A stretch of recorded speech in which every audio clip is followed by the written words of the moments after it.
Senator Duckworth. Thank you, Mr. Chairman. Representative Duffy, welcome, and thank you for taking the time to meet with me and also for our phone call yesterday.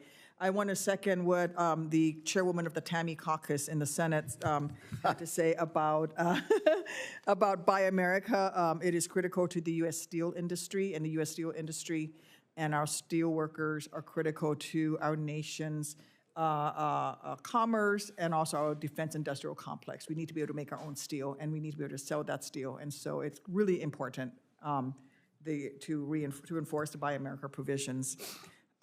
If confirmed, you will be taking the helmet DOT at a critical time. And we've already talked about safety and air transportation.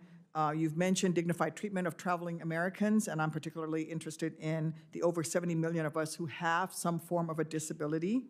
And I have to say that I hope that you will support the ASAP Act, which provides funding to make our nation's, it's called the All Stations Accessibility Program. It provides funding. It was passed as part of the bipartisan infrastructure deal to make all stations for mass transit stations accessible for all persons who face challenges, not just a mobility disability like I have, but also, as you've mentioned, cognitive disabilities, vision, hearing, when everything is done on if you have to buy your ticket on a flat screen, that makes somebody with a vision impairment very difficult for them to do that. When you have some stations set up in a way that is very challenging for people with cognitive disabilities, it makes it very hard for people to access mass transit. So I hope that you will support the ASAP Act as Secretary of Transportation. Yes. First, I have to say, I appreciate your generosity and the meetings we had in your office and also the phone call we had yesterday. I'm grateful for that.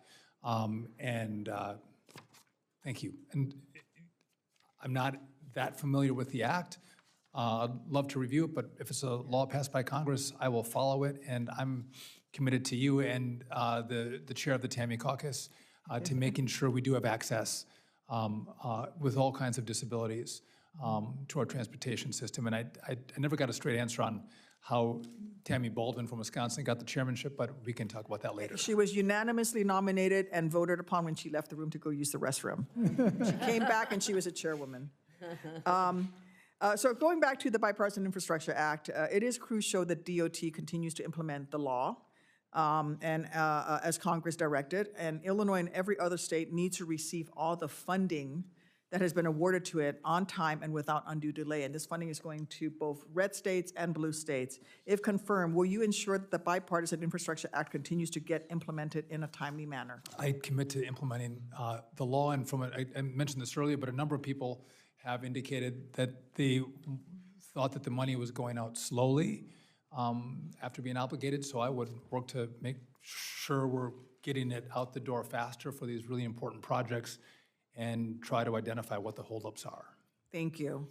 As you know, and we've had this conversation already has been brought up, I remain very concerned about aviation safety. I'm on the Aviation Safety Subcommittee. I chaired it, helped along with Senator Moran, a wonderful partner on passing the FAA reauthorization.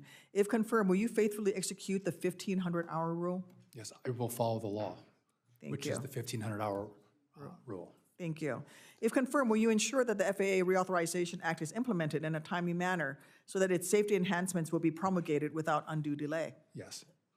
This is also a critical time for oversight of Boeing. We've already talked about this. The FAA has conducted enhanced oversight since a door plug blew out of a 737 MAX 9 last year. This is long overdue and must continue. In October, a scathing Department of Transportation Inspector General report found not only that FAA's oversight of Boeing production prior to the Alaska Airlines incident was ineffective, but that report also disclosed that a few months before the door plug blew out, FAA oversight officials had initiated a request to delegate airworthiness inspections back to Boeing so that they would be self-inspecting without any criteria for doing so. This is a dereliction of FAA's oversight responsibility. If confirmed, will you ensure that the FAA conducts appropriate oversight of Boeing? 100%. Thank you. I also want to make sure that we continue to address, as I've talked about, accessibility for Americans with disabilities. If confirmed, will you work with me to continue improving transportation for access for individuals with disabilities, all forms of disabilities? Yes, I look forward to working with you, Senator. Thank you. And I am out of time. I yield back, Chairman.